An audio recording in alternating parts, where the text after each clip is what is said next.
मुस्लिम पासी, हिंदू धोबी मुस्लिम धोबी, हिंदू नाई मुस्लिम नाई, हिंदू तेली मुस्लिम तेली, हिंदू धुना मुस्लिम धुना, हिंदू जुलाहा मुस्लिम जुलाहा, हिंदू त्यागी मुस्लिम त्यागी, है ना। त्यागी आपने सुना कि नहीं सुना? तो कास्ट तो रिजर्वेशन ये है तो अंसारी मंसूरी रायन हलालखोर चमेला जोजा नट बक्को डफाली नाई धोबी तेली और इन तमाम बिरादरियों को किताबें हैं, कई किताबें, मैं बार बार नाम लूंगा, मौलाना लोग हमको मारेंगे भी कि तुम इस्लाम की बात आती है और कास्ट शेड्यूल कास्ट की बात आती है तो वहाँ SC ST OBC and minorities लिखा जाता है, तो उस पर क्या कहना चाहेंगे आप?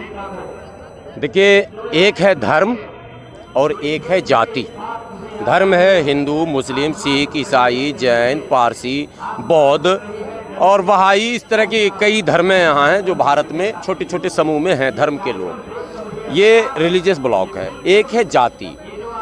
जाति जो है ये तमाम धर्मों में है, जाति तमाम धर्मों में है। हाँ, इतनी सी बात है कि कुछ धर्मों में जाति के नाम पर भेदभाव छुआछूत है और कुछ धर्मों में भेदभाव छुआछूत की अनुमति इजाज़त नहीं है। जैसे बुद्ध धर्म है, समता समानता की बात करता, इस्लाम इक्वलिटी की बात करता, मसावात की बात करता। यहाँ बिरादरी की बुनियाद पर किसी को छोटा बड़ा कहना मजहबी अपराध है, धार्मिक अपराध है, ठीक है। इस्लाम में, मुसलमानों में भी जातिवाद है, जाति सब में बराबर इक्वल है, बता रहा हूँ, जातियाँ सब में हैं।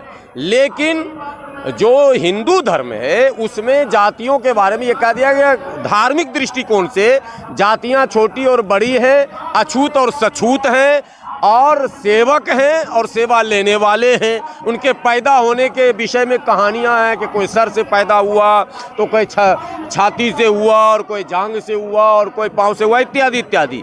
लेकिन बुद्ध मत में या इस्लाम में या क्रिश्चियनिटी में भी कहा गया कि जाति के आधार पर कोई छोटा और बड़ा नहीं होगा, वो अपने कर्मों के आधार पर आमाल की बुनियाद पर बड़ा और छोटा होगा।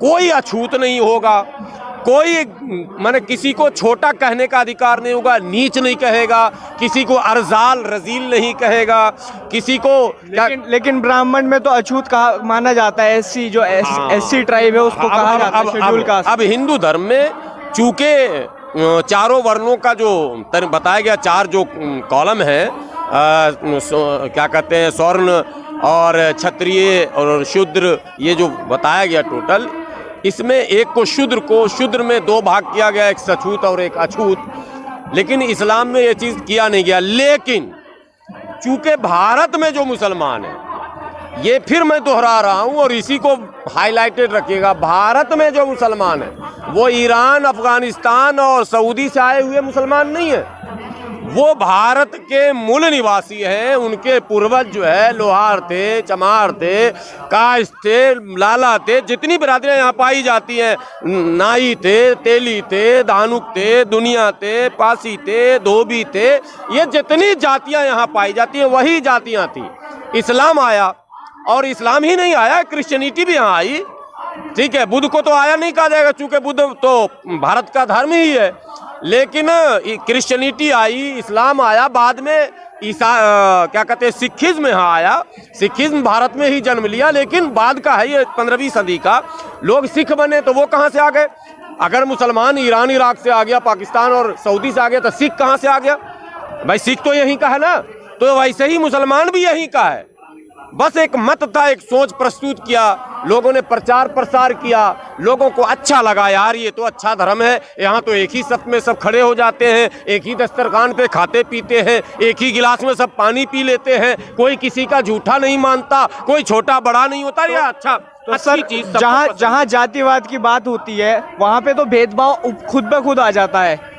लेकिन इस्लाम में कहा जाता है कि इस्लाम में जातिवाद छोटा बड़ा नहीं है, कोई भी सब बराबर हैं, तो इक्वालिटी जहाँ होगी वहाँ तो जातिवाद खुद ही खत्म हो जाएगा। लेकिन तो यही है, असल मुद्दा यही है ना कि इस्लाम ने तो रद्द किया, लेकिन हमारे उलमा ने इस बीमारी को जाने नहीं दिया।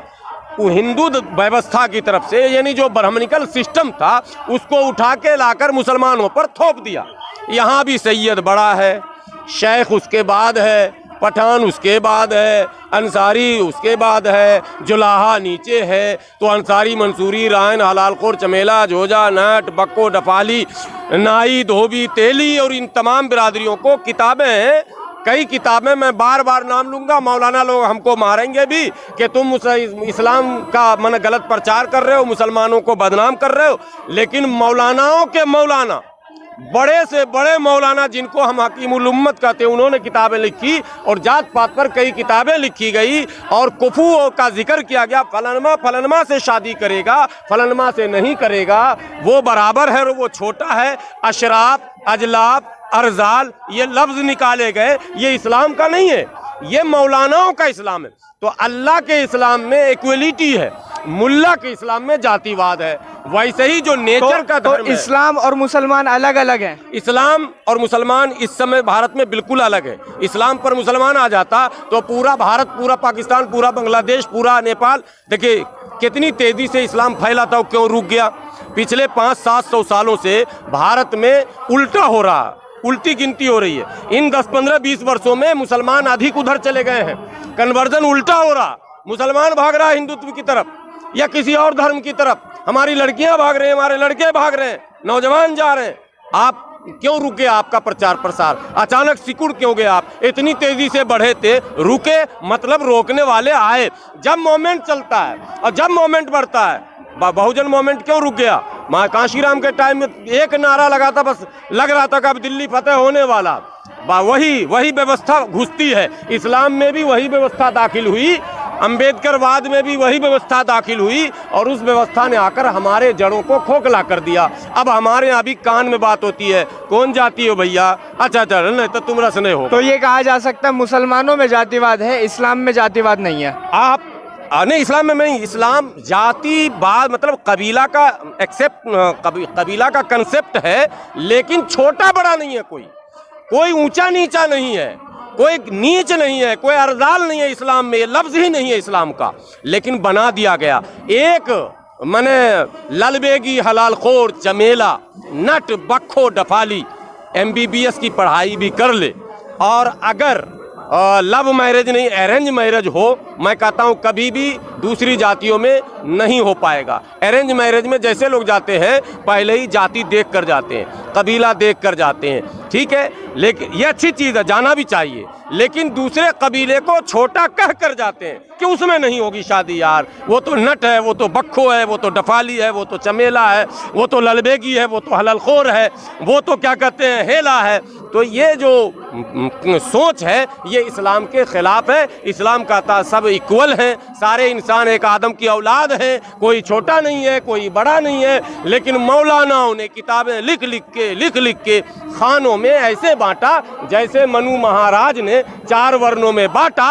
और मौलाना ने मनु महाराज को अपना दोस्त भी कहा इसी रामलीला मैदान में कि वो तो हमारे खास हैं, हम तो बहुत बरसों से, सदियों से, पता नहीं क्या एक वीडियो है कि हम उनके चरण में सर रखे हुए। ये सब सोच लगता ऐसा है जैसे कि इस्लाम को बड़े पैमाने पर नहीं पढ़ पाए या इस्लाम को कुरान की ज़ुबान में नहीं समझ पाए। कुरान की ज़ुबान में जब तक इस्लाम को नहीं समझेंगे ये बीमारी हमसे दूर नहीं भागेगी। सर, ये जो रिजर्वेशन वाला मसला है, अभी हमारी इसी मसले पे बात महमूद प्राचा साहब से भी हुई, जो कि बहुत बड़े लॉयर हैं। उन्होंने कहा कि बीजेपी सरकार इस मुद्दे को घुमाना चाह रही है, भड़काना चाह रही है पब्लिक को, ये कहकर कि SC ST OBC तो अलग है और माइनॉरिटीज़ अलग है, इस्लाम में जातिवाद नहीं है, इसलिए उन्हें रिजर्वेशन नहीं दिया जाएगा। आज से 6 महीने पहले इसी रामलीला मैदान में एक महासम्मेलन था। जब मैं मंच पर आया तो वहाँ पीछे बैनर पर लिखा था SC ST OBC and minority. मैंने तब मंच से ये बातें कही थी कि ये RSS की भाषा है। आज फिर मैंने देखा वो लिखा हुआ SC ST एंड माइनॉरिटी। मैंने कई चैनलों को ये कहा कि भाई एंड माइनॉरिटी लिखने का मतलब है RSS की योजनाओं को बल देना। एंड कहाँ से आ गए? हिंदू पासी मुस्लिम पासी, हिंदू धोबी मुस्लिम धोबी, हिंदू नाई मुस्लिम नाई, हिंदू तेली मुस्लिम तेली, हिंदू धुना मुस्लिम धुना, हिंदू जुलाहा मुस्लिम जुलाहा, हिंदू त्यागी मुस्लिम त्यागी, है ना? त्यागी आपने सुना कि नहीं सुना? तो कास्ट तो रिजर्वेशन, त्यागी हिंदू में भी मुस्लिम में, जाट हिंदू में मुस्लिम में, गुजर हिंदू में मुस्लिम में। शामली चले जाइए, शामली के जो विधायक हैं, आपने नाम सुना उनका? अहमद हसन के जो बेटा हैं, इकरा हसन के भाई नाम भूल रहे हैं विधायक का हम, जो जेल में अभी, नाहिद हसन गुजर हैं, और वो उनके खिलाफ जो भाजपा के उम्मीदवार थी मृगांका सिंह, वो भी गुजर हैं, और दोनों के पूर्वज एक हैं। ये भी सुन लीजिए आप, यानी अहमद हसन मरहूम के वालिद और हुकुम सिंह जी के वालिद चचेरे मचेरे भाई थे। भैया जब गुजर मुस्लिम गुजर हिंदू, जाट मुस्लिम जाट हिंदू, धोबी मुस्लिम धोबी हिंदू, नाई मुस्लिम नाई हिंदू, तो जब जातियों के आधार पर मिलेगा रिजर्वेशन, जब पेशे की बुनियाद पर मिलेगा रिजर्वेशन, जब वीकर सेक्शन होने की वजह से मिलेगा रिजर्वेशन, तो मजहब क्यों ला रहे हो बीच में? कानून को देखा जाए, कानून को देखा जाए तो कानून तो ये कहता है कि क्लास के बेसिस पे मिलता है रिजर्वेशन, जिसको जरूरत है उस बेसिस पे मिलता है। हाँ, तो ओबीसी कैसे पहचाना गया? किसी के चेहरे पे लिखा ओबीसी, एससी कैसे पहचाना गया? किसी के चेहरे पे एससी लिखा है क्या? पेशा कपड़ों से नहीं, कपड़ा तो आजकल माशाल्लाह एक से एक हम लोग भी पहन रहे हैं, और सारे हमारे एससी भाई भी पहन रहे हैं एक से एक कोट पैंट। अरे बल्कि हमको तो लगता है एससी में कुछ जातियां ऐसी हैं, शादी ब्याह में उनसे अच्छा कपड़ा दूसरा भी नहीं पहनता। कपड़ों से नहीं, पेशे से निशानदेही की गई। जब वो सूचियां बनी, schedule tribe, schedule caste, OBC, तो वो पेशा बुनियाद मारा गया। पेशा क्या है आपका, काम क्या कर रहे हैं आप, समाज में आपका स्तर क्या है, आपके विषय में समाज में धारणा क्या है, तब रिजर्वेशन की बात उठी ना।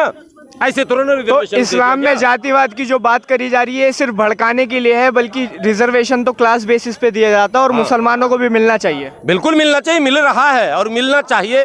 तो आर्टिकल 341 में मुसलमानों को मिलना चाहिए, आर्टिकल 341 में मुसलमानों को मिलना चाहिए, जो नहीं मिल रहा। आर्टिकल 340 में मिल रहा, 342 में मिल रहा, यानी ओबीसी में मिल रहा है और एसटी में मिल रहा है, एससी में नहीं मिल रहा है। मिल जाता, कांग्रेस ने 10 अगस्त 1950 को इस पे मजहबी कैद लगाया, और हमारे मौलानाओं ने कांग्रेस का पीठ थपथपाया, कांग्रेस की चमचागिरी की, राज्यसभा का सीट लिया, मौज किया। इसलिए 341 से हम बाहर हो गए, और बाहर होने का खमियाजा हम भुगत रहे हैं आज तक।